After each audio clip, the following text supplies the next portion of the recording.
जय हिंद जय भारत दोस्तों। मैं आपका दोस्त आपका भाई रामराज दांगी एक बार फिर से आपका स्वागत करता हूं। दोस्तों आज है 22 जून 2020 और मैं लेके आया हूं 22 जून 2020 की करंट अफेयर्स। तो आइए मेरे साथ पढ़िए आज की करंट अफेयर्स, देखेंगे क्या है इंपॉर्टेंट न्यूज़। तो सारी चीज़ें पढ़ने से और देखने से पहले दोस्तों अगर अभी तक आपने इस चैनल को सब्सक्राइब नहीं किया तो पहले तुरंत जाकर चैनल को सब्सक्राइब करें।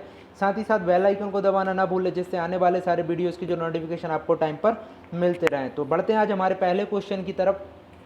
आज का जो हमारा पहला क्वेश्चन है वो है अभी हाल ही में विश्व योग दिवस कब मनाया गया। तो दोस्तों इसका जो आंसर है वो है 21 जून। 21 जून को हमारा विश्व संगीत दिवस भी मनाया जाता है। और जो हमारा विश्व योग दिवस है इस साल की, इसकी जो थीम रही वो रही है घर पर करें योग और परिवार के साथ करें योग। एक बार से फिर से रिपीट कर देता हूँ, क्योंकि जो डेज़ होते हैं और इम्पॉर्टेंट डेज़ होते हैं उनकी थीम भी बहुत ज़्यादा इंपॉर्टेंट होती है। तो जो इस साल की जो थीम रही है वो क्या है, घर पर करें योग और परिवार के साथ करें योग। पहली बार योग दिवस 21 जून 2015 को मनाया गया था और इस बार ये 6वीं बार योग दिवस मनाया गया है। दोस्तों ये योग दिवस इसलिए भी बहुत ज़्यादा इंपॉर्टेंट है क्योंकि इसकी जो शुरुआत की गई, यानी इसकी जो पहल की गई है विश्व योग दिवस मनाने की, ये भारत की तरफ से की गई और भारत ने ही पूरे विश्व में योग दिवस को मनाने के लिए जो यूएन है उसमें अपनी बात रखी थी। और उसके बाद पूरे विश्व में जो हमारा योग है जो भारत का है उसको पूरी दुनिया आज योग दिवस के रूप में मनाती है।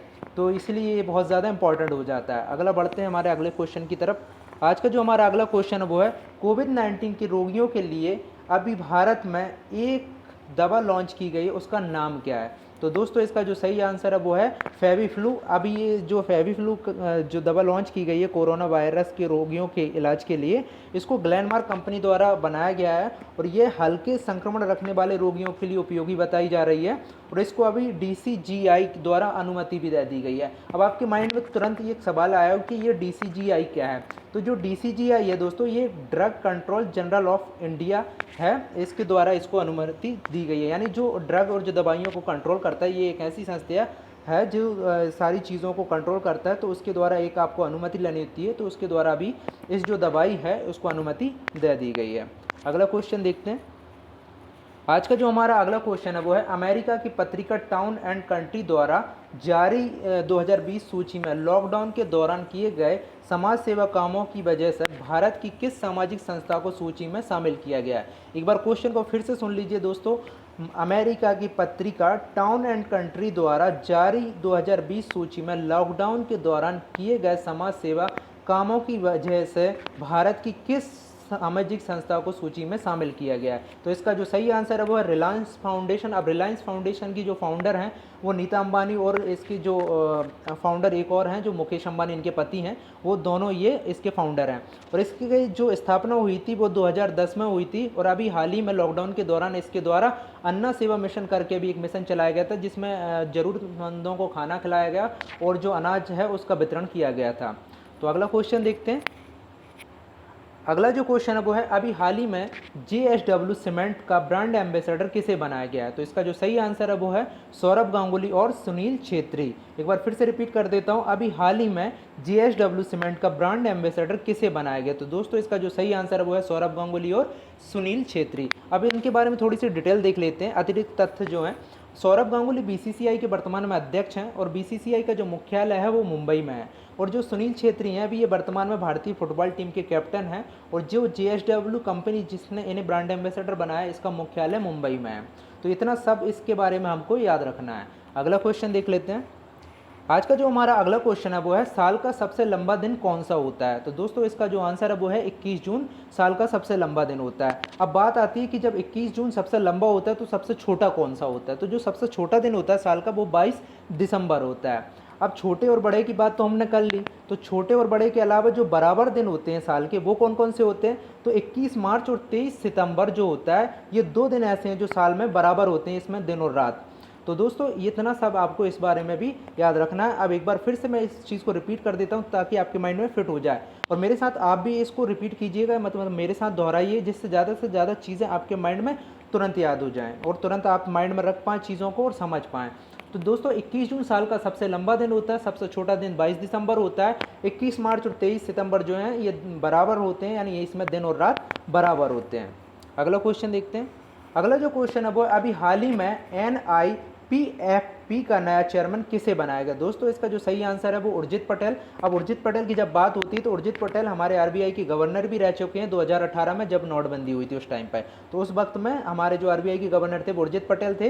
इन्हीं को अभी NIPFP में नया चेयरमैन बनाया गया है। अब इन्होंने जिनको रिप्लेस किया है, विजय केलकर को रिप्लेस किया, और ये जो विजय केलकर थे 2014 में से अब तक इस पद को संभाल रहे थे। तो अभी हमारे जो NIPFP के जो अभी नए चेयरमैन बन गए हैं वो उर्जित पटेल बन गए, और इन्होंने आज ही 22 दिसंबर को अपना पद संभाल लिया है। अगला क्वेश्चन देखते हैं। आज का जो हमारा अगला क्वेश्चन है, अभी हाल ही में सत्यभामा पोर्टल किसके द्वारा लॉन्च किया गया है? तो दोस्तों इसका जो सही आंसर है वो है खान एवं खनिज मंत्रालय के द्वारा। अब जो खान एवं खनिज मंत्रालय ने अभी खनन और खनिज क्षेत्रों में अनुसंधान एवं विकास को बढ़ावा देने के लिए सत्यभामा नाम से ये पोर्टल लॉन्च किया गया है। अब बात सत्यभामा की आ गई, तो सत्यभामा का फुल फॉर्म क्या है? तो सत्यभामा का जो फुल फॉर्म है दोस्तों वो है साइंस एंड टेक्नोलॉजी योजना फॉर आत्मनिर्भर भारत इन माइनिंग एडवांसमेंट। एक बार फिर से रिपीट कर देता हूँ, साइंस एंड टेक्नोलॉजी योजना फॉर आत्मनिर्भर भारत इन माइनिंग एडवांसमेंट। तो ये इसका फुल फॉर्म है, और केंद्रीय कोयला और खनिज जो हमारे मंत्री हैं प्रहलाद जोशी, इन्हीं के द्वारा भी इसको लॉन्च किया गया है। अगला क्वेश्चन देखते हैं। आज का जो हमारा अगला क्वेश्चन वो है, अभी हाल ही में छोटे बच्चों की ऑनलाइन कक्षाओं पर किस राज्य द्वारा बैन लगा दिया गया है? तो दोस्तों इसका जो आंसर है वो मध्य प्रदेश। मध्य प्रदेश द्वारा भी नर्सरी और प्राइमरी एजुकेशन की जो बच्चों की ऑनलाइन शिक्षा यानी ऑनलाइन जो अभी पढ़ाई हो रही थी, ऑनलाइन जो क्लासेस हो रही थी, उस पर रोक लगा दी गई। और अब ये रोक क्यों लगाई गई है? तो इसका जो सबसे बड़ा कारण है, अभी पेरेंट्स की तरफ से काफ़ी शिकायतें आ रही थी कि बच्चों को कुछ ज़्यादा फ़ायदा तो हो नहीं रहा है, बल्कि उनके जो मानसिक विकास पर भी और जो उनकी शारीरिक स्वास्थ्य है उस पर इफेक्ट पड़ रहा है, और इस क्लासों की वजह से कोई ज़्यादा फ़ायदा नहीं हो रहा। वैसा ये सभी जानते हैं कि बच्चों की जो ऑनलाइन क्लास बच्चों को दी जा रही है उनको कोई ज़्यादा फ़ायदा नहीं है, क्योंकि बच्चों को जो फ़ायदा होता है वो शारीरिक फ़ायदा देखा जाए, उनका मानसिक विकास के लिए एक स्कूल बहुत ज़रूरी है जहाँ पर उनका मानसिक और शारीरिक विकास होता है। पर अभी उनके लिए सिलेबस इतना ज़्यादा इंपॉर्टेंट नहीं होता है, उनको जो एजुकेशन मिलनी चाहिए वो स्कूल के पर्पज़ से ही ज़्यादा इंपॉर्टेंट होती है। तो इन सब चीज़ों को देखते हुए अभी इस पर बैन लगा दी गई। इसके पहले कर्नाटक राज्य द्वारा भी प्राइमरी एजुकेशन पर कक्षा 7 तक के बच्चों के लिए बैन लगा दिया गया था। तो इतना सारा आपको याद रखना है। अगला क्वेश्चन देखते हैं। अगला जो क्वेश्चन है वो है, अभी भारत और चीन का विवाद गलवान घाटी में हुआ, ये कहाँ पर है? तो दोस्तों ये लद्दाख और अक्साई चीन से लगी हुई घाटी है, और ये भारत और चीन को यहाँ पर जो अलग रेखा करती है LAC, वो LAC अलग करती है। अब LAC की जब बात आ जाती है तो माइंड में सवाल आता है कि LAC का फुल फॉर्म क्या है? तो LAC का जो फुल फॉर्म है वो है लाइन ऑफ एक्चुअल कंट्रोल। अगला क्वेश्चन देखते हैं। अगला जो क्वेश्चन है वो है, अभी हाल ही में उत्तर प्रदेश द्वारा शहीदों के परिवार को दी जाने वाली राशि को बढ़ा दिया गया है, तो बढ़ाकर कितनी कर दी गई है? तो दोस्तों इसका जो सही आंसर है वो है 50 लाख। ये पहले 25 लाख शहीदों के परिवारों को दी जाती थी उत्तर प्रदेश सरकार के द्वारा, अभी इसको बढ़ा के 50 लाख कर दिया गया। अब बात जब उत्तर प्रदेश की आ जाती तो उत्तर प्रदेश के बारे में कुछ हम अतिरिक्त फैक्ट देख लेते हैं। जैसे यहाँ के राज्यपाल जो हैं वो आनंदीबेन पटेल हैं, राजधानी लखनऊ है, नेशनल पार्क जो इंपॉर्टेंट है यहाँ पर दुधवा नेशनल पार्क और Pilibhit tiger reserve national park, ये दो ज़्यादा इंपॉर्टेंट नेशनल पार्क है। और यहाँ के जो चीफ जस्टिस हैं हाईकोर्ट के वो गोविंद माथुर हैं। तो इतना सब आपको याद रखना है।